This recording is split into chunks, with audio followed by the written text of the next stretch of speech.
Suatu hari, ada istri bilang ke suaminya, "Kamu tuh orangnya boros banget sih." Terus suaminya bilang ke istrinya, "Kamu tuh orangnya nggak sabaran banget sih."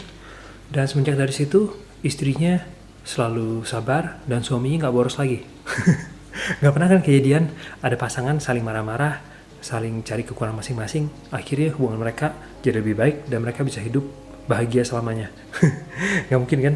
Nah, ini salah satu kesalahan yang sering dilakuin antara pasangan, termasuk saya sendiri, dengan cara kita marah-marah dengan pasangan kita, bukannya hubungan kita jadi lebih baik, malah hubungan kita jadi lebih jelek, dan akhir-akhirnya malah tambah berantem.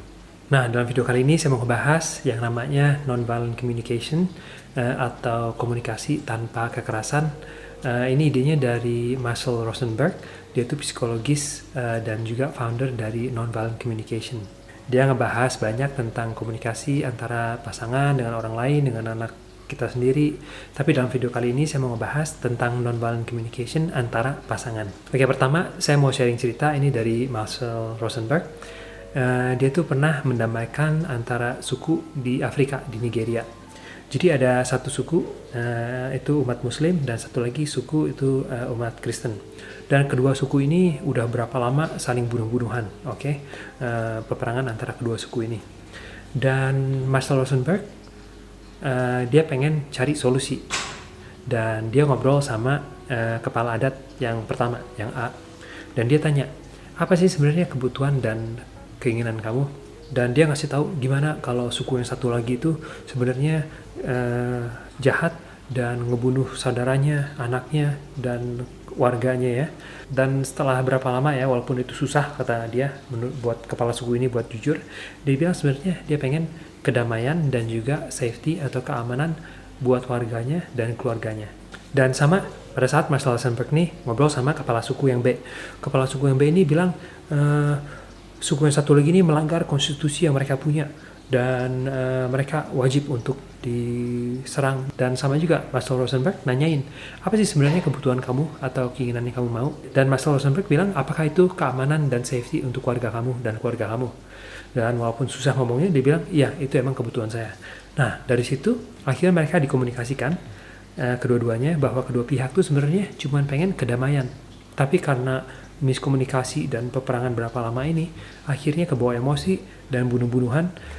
Dan suatu hari masalah Rosenberg ini bisa nyelesain masalah antara kedua suku ini.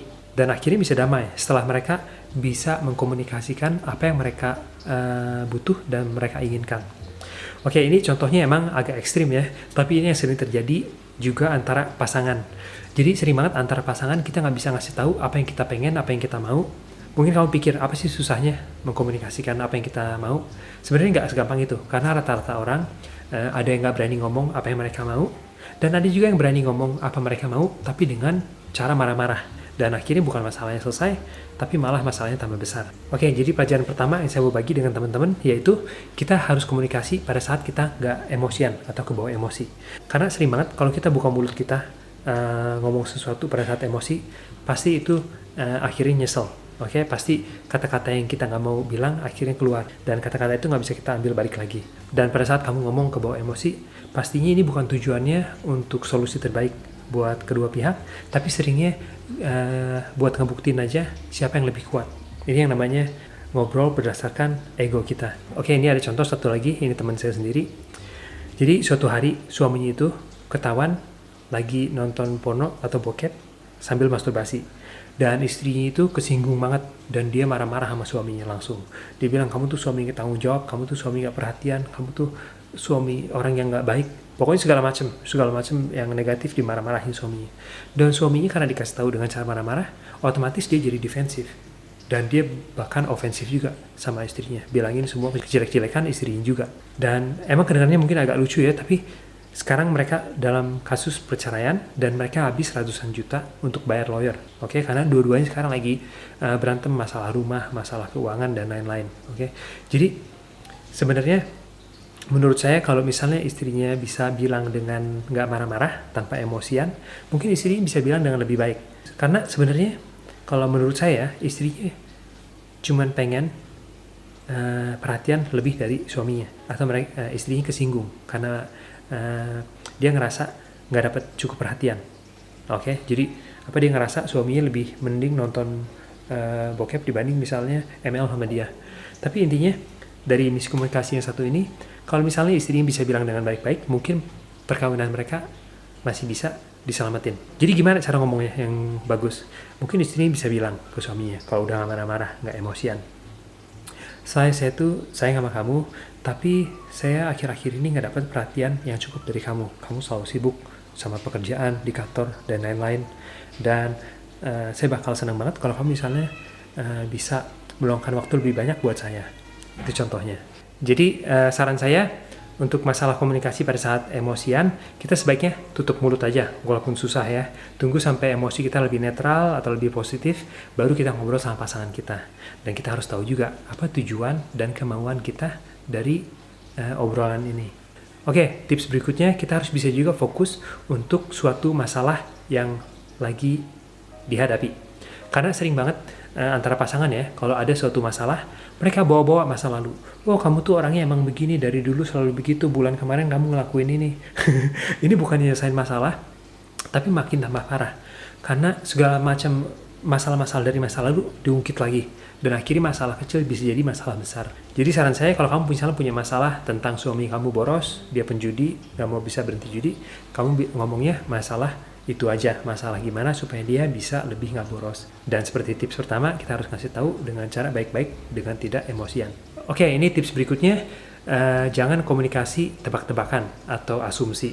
Sering banget orang nggak bisa ngomong apa yang mereka mau, apa yang mereka pengen, akhirnya mereka mengharapkan pasangannya untuk bisa tebak apa yang dia mau. Dan ini nggak adil banget, dan ini adalah sumber segala macam miskomunikasi. Sering banget misalnya ada suami pengen ML sama istrinya 2 kali seminggu, tapi istrinya nggak mau.